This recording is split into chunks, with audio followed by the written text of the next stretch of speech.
I've spent years investigating the 7 wonders of the ancient world. This just has to be one of the best views in the world. The unique list of monumental masterpieces first written down 2,300 years ago. Unbelievable. Oh my gosh. Now I'm heading on a thrilling journey to explore them all. Hello. Following the trail of ancient travellers. I love Cleopatra. And adventurers across 3 continents. Deciphering the mysteries of who built them. And look, Mausolus and Artemisia. How. This was the space. This was his workshop Exactly. space. And why. This statue was all about the seething power of potential. With exclusive access to brand new discoveries. It's not just any city gate, it's the one that leads to one of the wonders of the world. Absolutely. To bring the wonders back to life, exactly where they once stood. So far, I've investigated 4 extraordinary wonders. From the legendary Great Pyramid in Egypt. There's 2.3 million limestone blocks. To Greece's triumphant Colossus of Rhodes. This feels right. The journey doesn't end here. I'll explore a Technicolor tomb, a global first. These very steps and this ramp would have been running with blood. The lush, enigmatic Hanging Gardens of Babylon. Do you feel like you're eating the gardens? I do. It's what they would have eaten. And a massive temple funded by a king with limitless gold. The whole thing was twice the size of the famous Parthenon temple in Athens.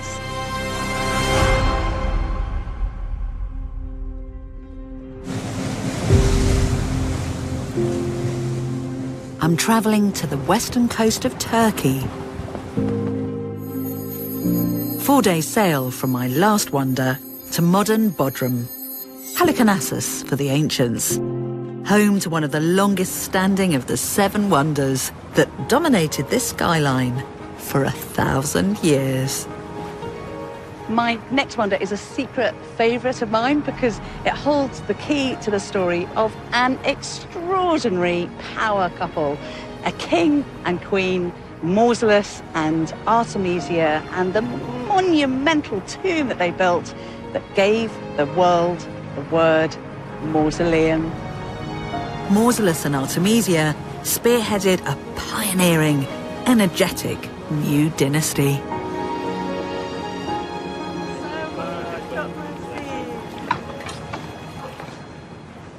Mausolus was a bold operator who ruled 2,400 years ago.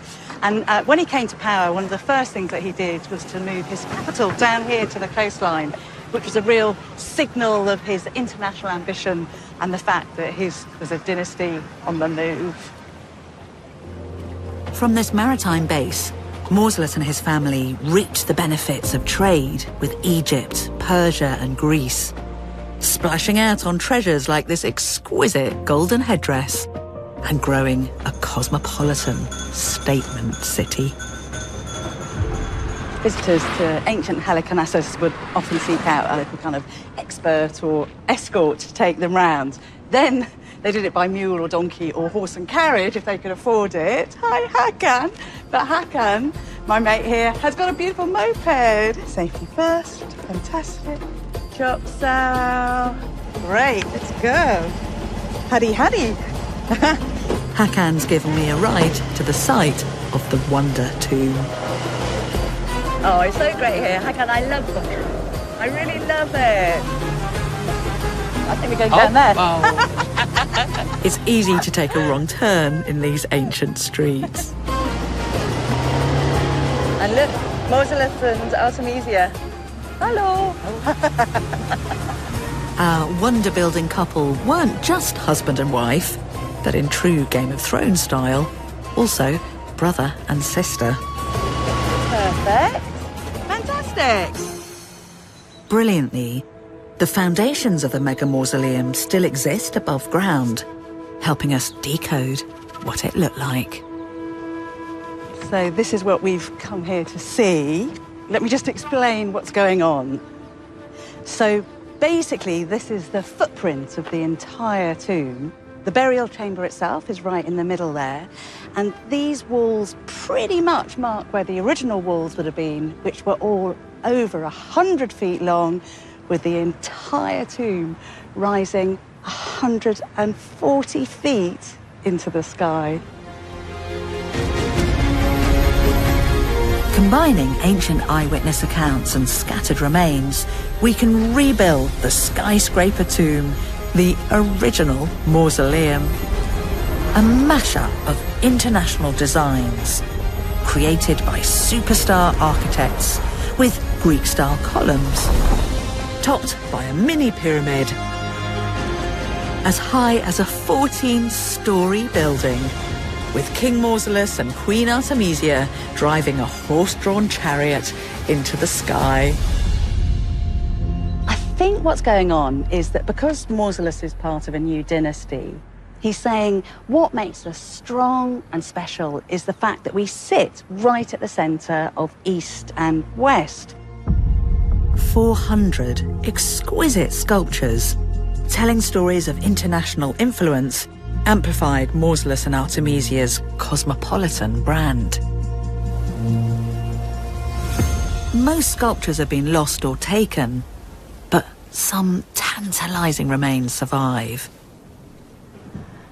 So if you come in here, this is where some of the choice fragments, the remnants of the actual mausoleum are stored, and this one up here is my absolute favourite.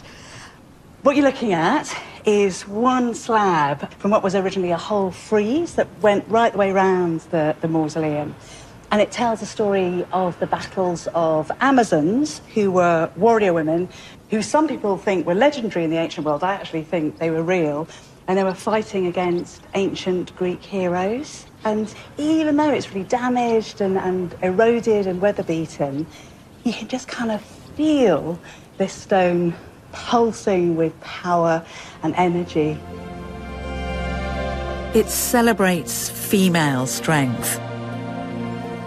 Roman writer Pliny tells us the royal couple hired the very best artists, commissioning sculptures right across their territory, including these marvels for their father Hecatomnus' tomb. The ambition behind this glorious monument to death and life was huge. I'm curious about what drove Mausolus and Artemisia to invest so much in a building they would only occupy in death. I think clues might lie in a royal hideaway they adored.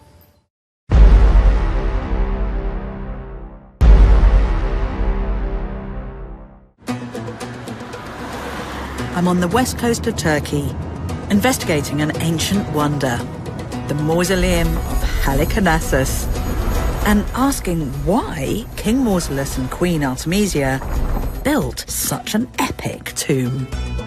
In search of clues, I'm heading into the hills to explore Labranda, a sacred site also decorated by stellar artists, including those behind the mausoleum. This place really short-circuits you into the heart and soul and spirit of Mausolus and Artemisia and the rest of their family. This was the dynasty's spiritual home and mountainside retreat. There are huge banqueting halls for luxurious, drug-fueled feasting in honour of the gods.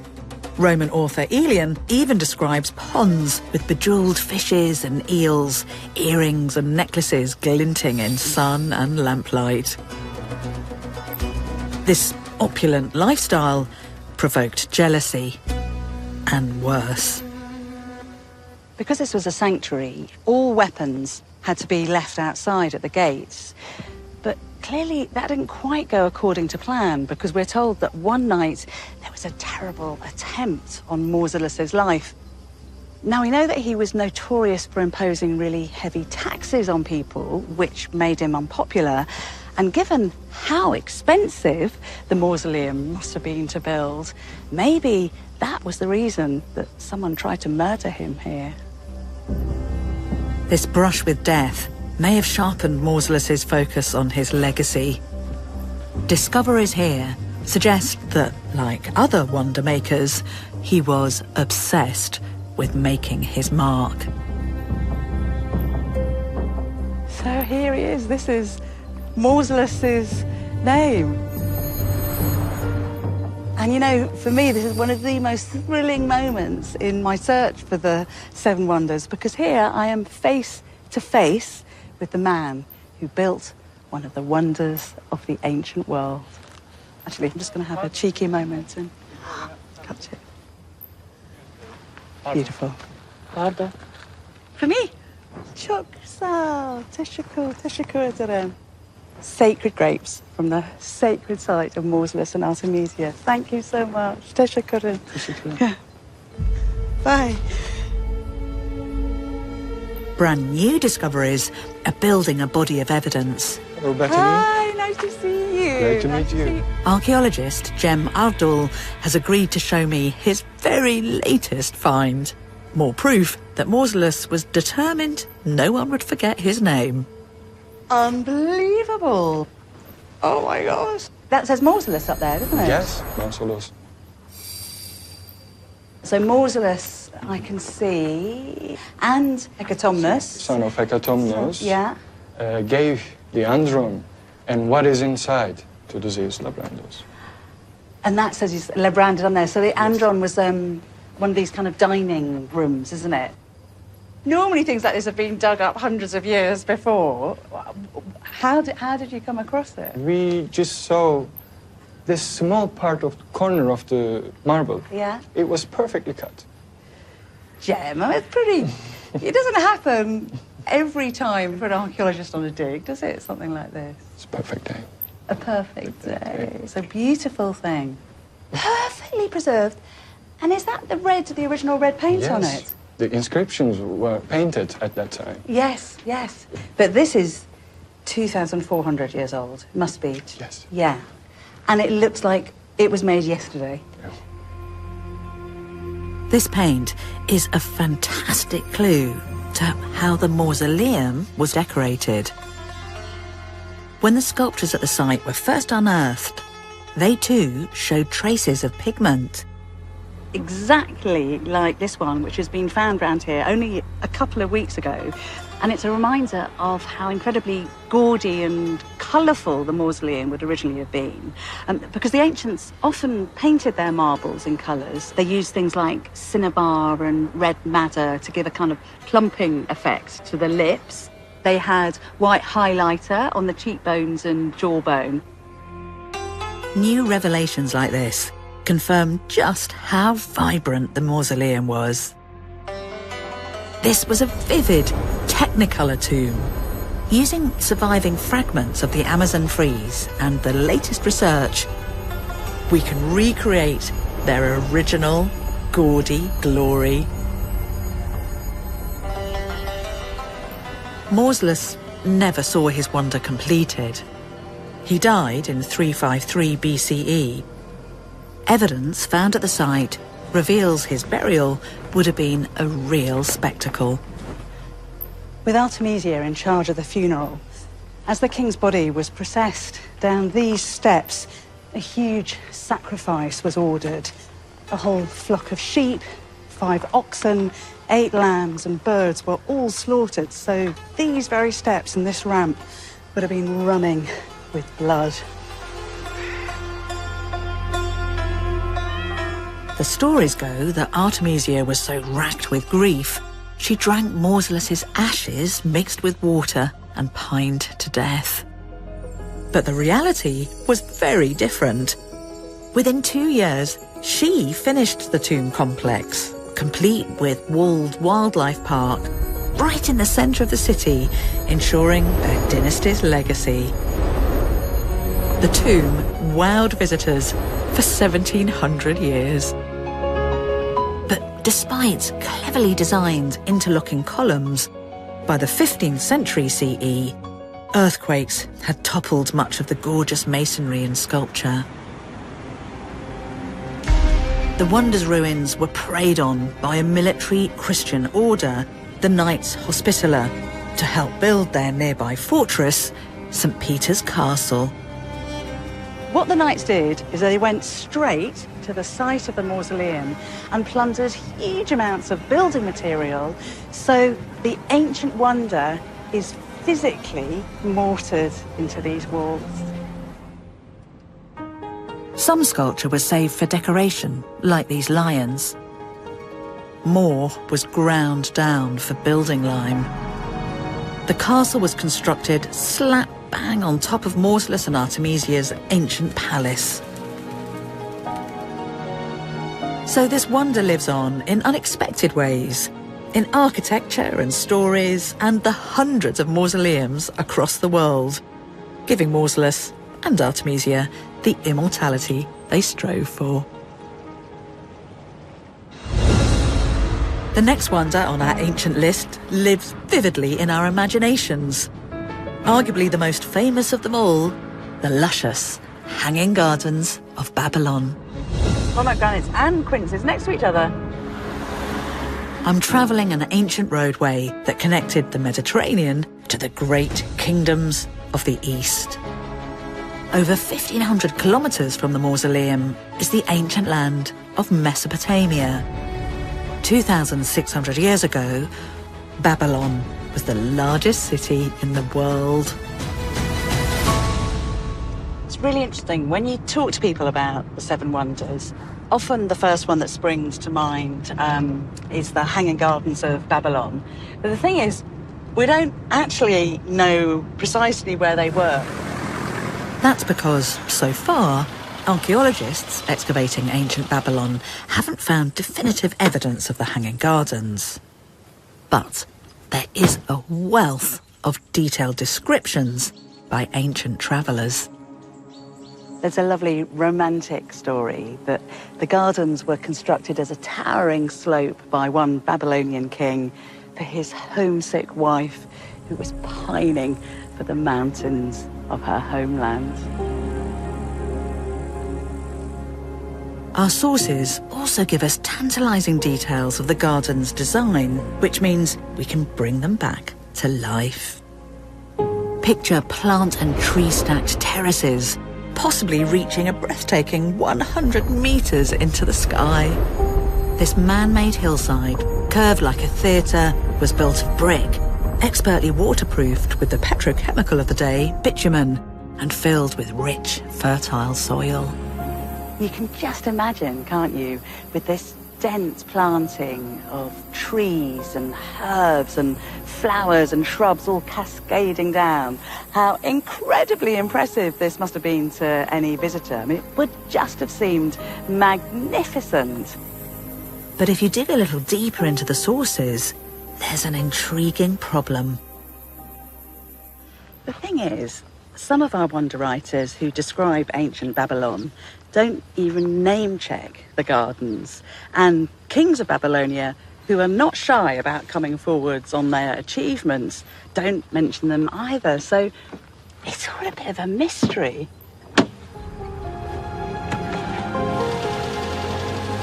As the archaeological evidence is elusive, I'm going to have to jigsaw puzzle together our other clues. So this is nuts, because there's a lorry in front of me that's carrying whole trees. And we know that's what the kings of Babylon and the Assyrian kings would do, because they boasted about it the whole time, that they'd literally uproot mature trees and put them on carts and bring them back to their palaces just to prove that they had power over nature. And somebody's doing exactly the same thing right now, probably to decorate a beautiful garden. Maybe I should just follow that van. Maybe it will lead me to the Hanging Gardens. Seeking inspirations and clues for this wonder, I'm visiting Istanbul, ancient Byzantium. I just love Istanbul. It's such a gorgeous city. And one of its enduring charms has always been its gardens, right from its foundation. Visitors who came here would talk about this kind of tapestry of green and mosaic of the colour of flowers running down walkways. And it's been particularly famous for its royal gardens. And those royal gardens have got something in their DNA that owe a lot to the great gardens of Mesopotamia, possibly the Hanging Gardens of Babylon. Dolphins! 12 o'clock. Always a good omen in the ancient world. Hopefully they're blessing my quest. They're definitely leaving them. Ornate palace pleasure gardens, built first by the Byzantines and then the mighty Ottoman dynasty, were inspired by ancient tradition, including from Babylonia. Although the actual location of the Hanging Gardens is uncertain, one thing that is really solid is a tradition in the East of rulers constructing gardens on a massive scale. Images like this one from a palace of the region show royals relaxing in the shade of lush vegetation. The climate of Babylonia didn't make it easy. Garden builders had to battle drought and torrential floods. So they devised ingenious engineering solutions. Inscriptions described screw systems that pumped water from the rivers to the garden's upper slopes, creating lush green oases protected within palace walls. Our word paradise actually comes from an Eastern term for walled garden, places that nourished a blissful, soulful, sensory experience. These wonder gardens would have been stunningly beautiful and highly practical, stocked full of food. Hi, back here. Hello, How are you Toto. doing? Hello, Toto. Lovely. Hello. Yeah, he's so excited to see you. It's so cool. I've challenged ex-archaeologist and vegan master chef Bakhtiar to conjure up a Hanging Gardens feast. Lead you in where the magic happens. Perfect, in the kitchen. Yes, Great. in the kitchen. I've handed over a 2,700-year-old Babylonian ingredients list, an official record of the edible plants in the royal gardens. It's like I'm living it, you know, and recreating it. It is the taste of history, you know. Yes, yes. I call it edible history. Yeah. So today we are making history edible. Amazing. Shallots, mint, onion, beetroot and leek, and many more, all featured in the gardens. I'm glad there's sorrel. My daughter's called sorrel. Yes. So that's, I'll think of her when it's going, and this is the cress. Yeah, maybe like, would you like to try it? Strong taste. Peppery, like really peppery. What about those really weird sounding plants? So, you know, there was like ham's tongue, Bird's dung, bird's dung, slave girls, buttocks, deer horn. deer horn. Yeah, did you find any of those? I found a image of a flower which looks like a bird dung. I'm not sure that a bird dung salad would Yeah, go nah. down so well here. Bird dung aside, I'm hoping soon I'll be tucking into a feast fit for a Babylonian king.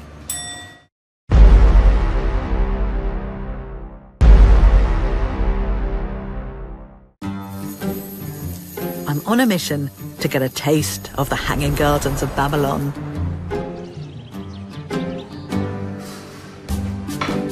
Chef Bakhtiar has prepared a meal using ingredients grown in royal Babylonian gardens.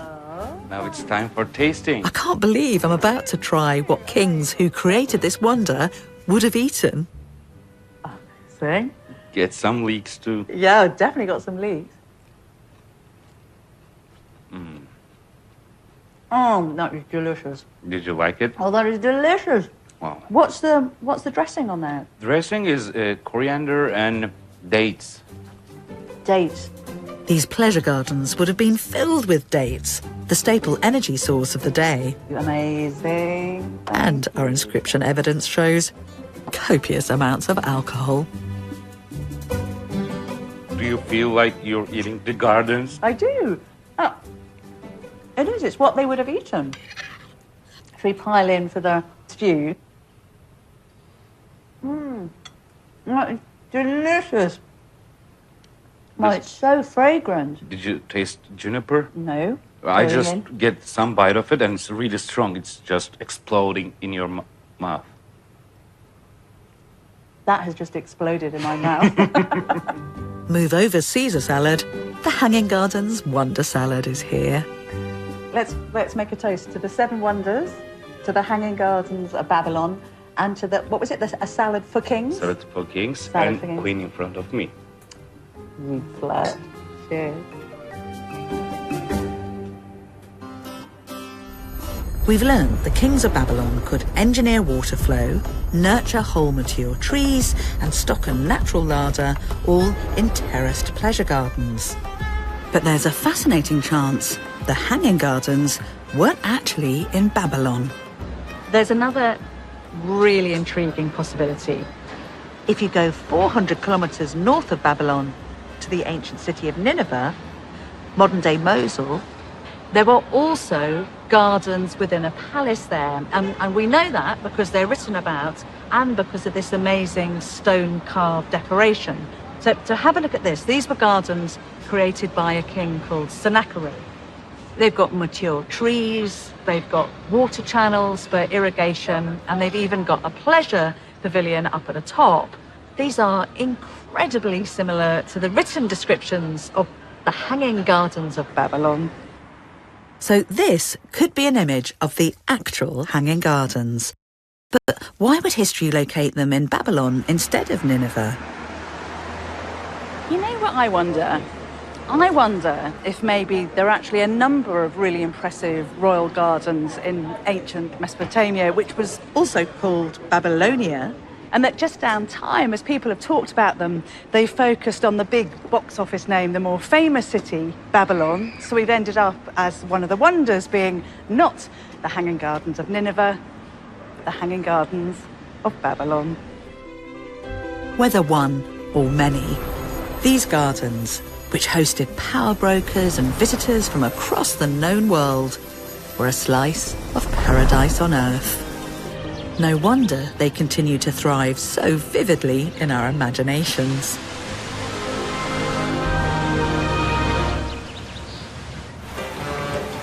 It's time to leave the gardens and Istanbul behind and head 800 kilometres south to the final marvel on my Seven Wonders list, to the magnificent ancient city of Ephesus.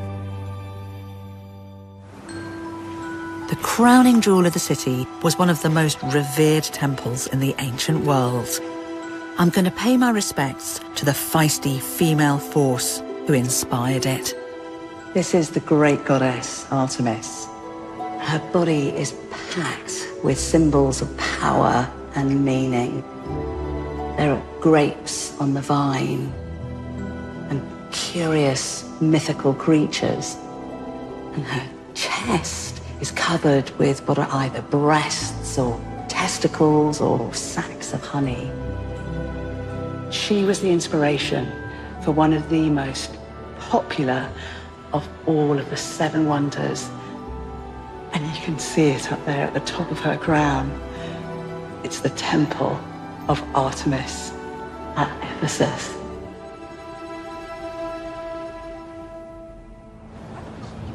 Ephesus was an ancient boom town. Founded in the Stone Age, ruled for a while by the Greeks, it became capital of a vast Roman province and home to over 250,000 people. These streets thronged with locals and with travellers, traders and pilgrims from across the ancient world. But I'm looking for something that makes Ephesus truly special. The site of the great temple of Artemis.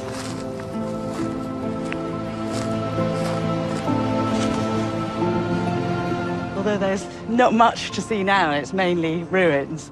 Excitingly, because so many people have written about it, we can recreate it. Construction began in the 6th century BCE. It was the first of its kind, the original mothership of all Greek temples. Stretching an impressive 130 metres long and 70 metres wide.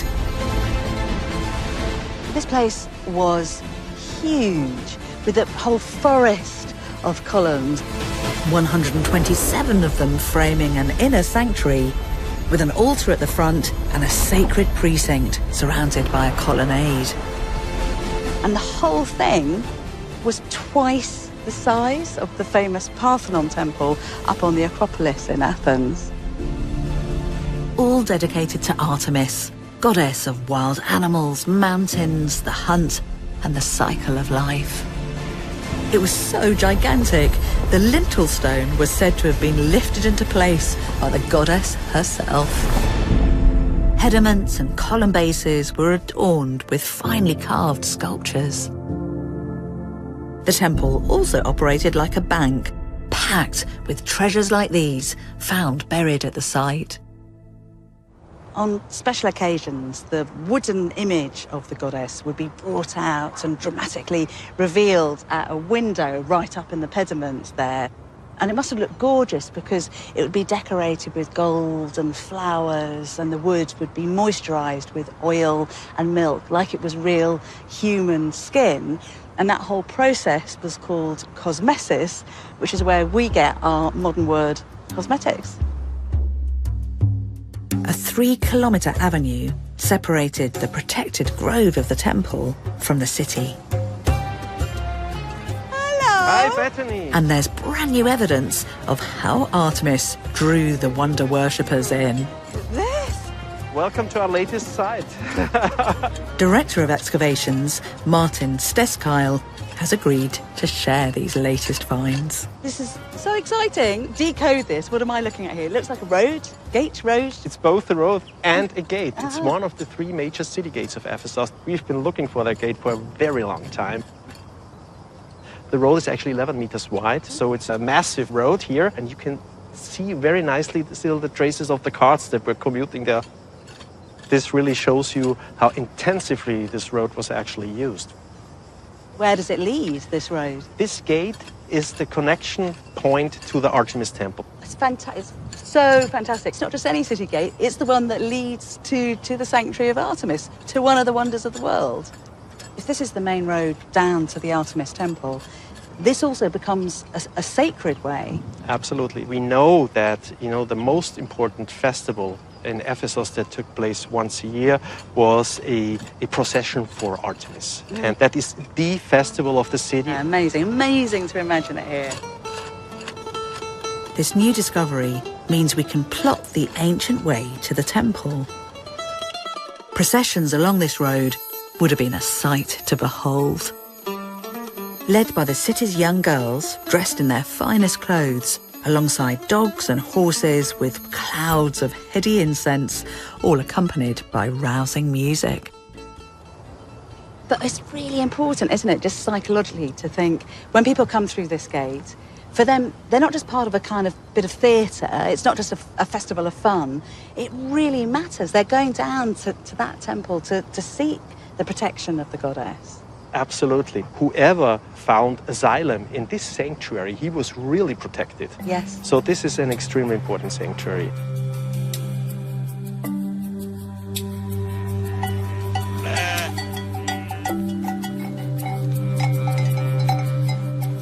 When you walk through countryside in this part of the world, it's always a pretty good idea to have a stick, because the wild dogs and the sheepdogs even can be quite lively. But you might be wondering why I've got some red string tied around my stick. And it's because if you came here as an ancient asylum seeker, then you'd wrap red wool around a staff to prove that you were seeking sanctuary in the temple of Artemis.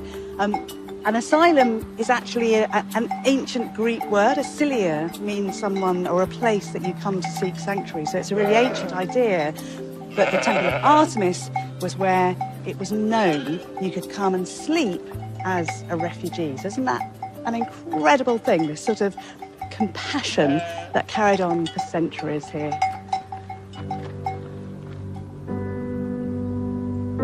But the great goddess couldn't keep everyone safe. There's a terrible true story that proves that Artemis's protection didn't always work.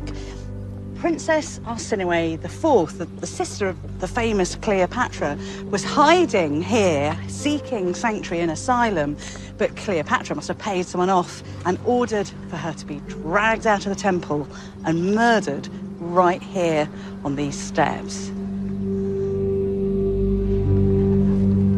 So, we know that people flocked here to worship the goddess and seek her protection. But what's the backstory of how it transformed into a wonder-worthy mega-temple? Who was it who provided the cash to supersize the sanctuary so that it could earn its place on the greatest wonders of the world list? To find out, I'm following the money to one of the richest cities in the ancient world on the trail of the king with the Midas touch.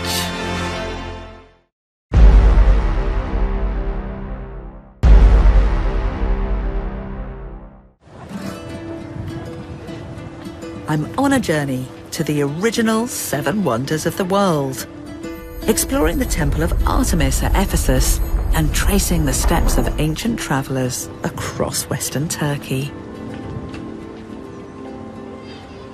Ephesus was, and still is, a major tourist attraction. But there's another reason travellers came here 2,000 years ago: the Royal Road, a trading superhighway from Babylonia in the east to Sardis, one of the wealthiest cities in the ancient world and home to the temple's biggest donor, the uber-rich King Croesus, ruler of Sardis. Croesus was overlord of the Lydian civilization, and as well as the scale of his kingdom, the fact that 2,500 years after he ruled, we still describe people as being as rich as Croesus gives you a sense of just how monumentally wealthy he was.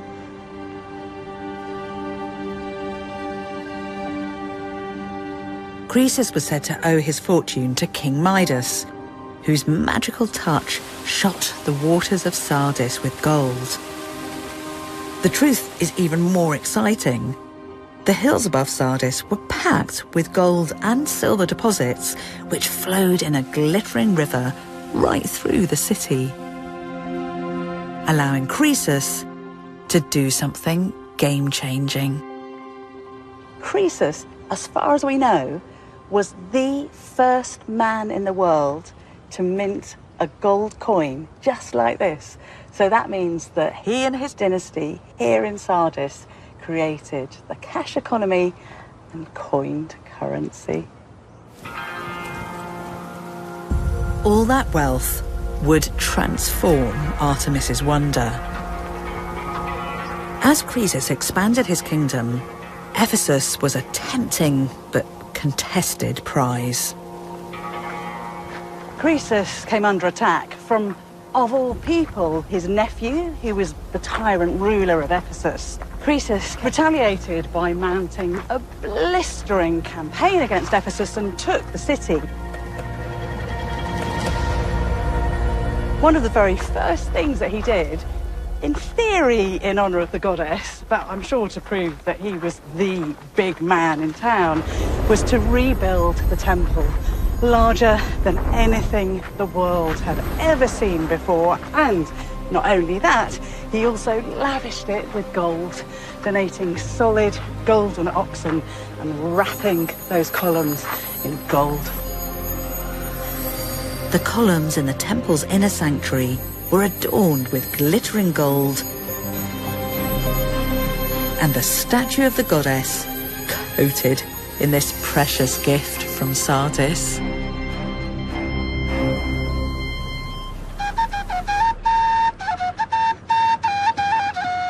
It's great, there's a gift stall here because ancient travellers used to come and buy souvenirs when they came to Ephesus. Hi, good night. Good night. Good. Is this a Temple of Artemis? Yes. Yeah, Nakada? 500. 500? Yes. That's a lot. About 11 quid. Okay, I'll have it. Thank you. Thank you. Çok güzel, teşekkür. We know that they used to sell these little souvenirs in ancient times because Paul, who would become St. Paul, came to Ephesus, and because he was preaching about this new Son of God, Jesus, he was really, really unpopular with the souvenir sellers here because they knew that if he said Artemis wasn't really a goddess, people would stop buying the little temples of Artemis. Visitors didn't just buy trinkets to take home, they left their own special gifts. In honour of the goddess, I've actually brought two things here to her sanctuary. This old amber bead, because when archaeologists were excavating here, they found huge deposits of carved amber, because amber was thought to be a stone that had this kind of magic charge to it, and it does actually have static. So it was called electron amber in ancient Greek, which gives us our word electricity. But amber's really expensive now, and it was expensive then. So if you couldn't afford amber, then ordinary women would come and just leave a shell as a gift to the goddess. So I'm going to put it here as a little dedication to Artemis. Sadly, Artemis's mega temple wasn't destined to last forever. Despite sophisticated engineering, after towering for 700 years, in 262 CE, a catastrophic earthquake reduced it to rubble.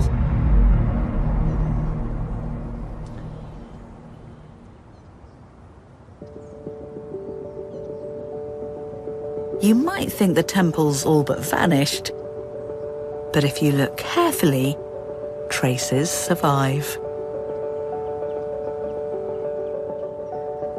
A lot of the masonry blocks from the temple have ended up here on this hill, built into this church and the mosque down below and into the fortress walls up above.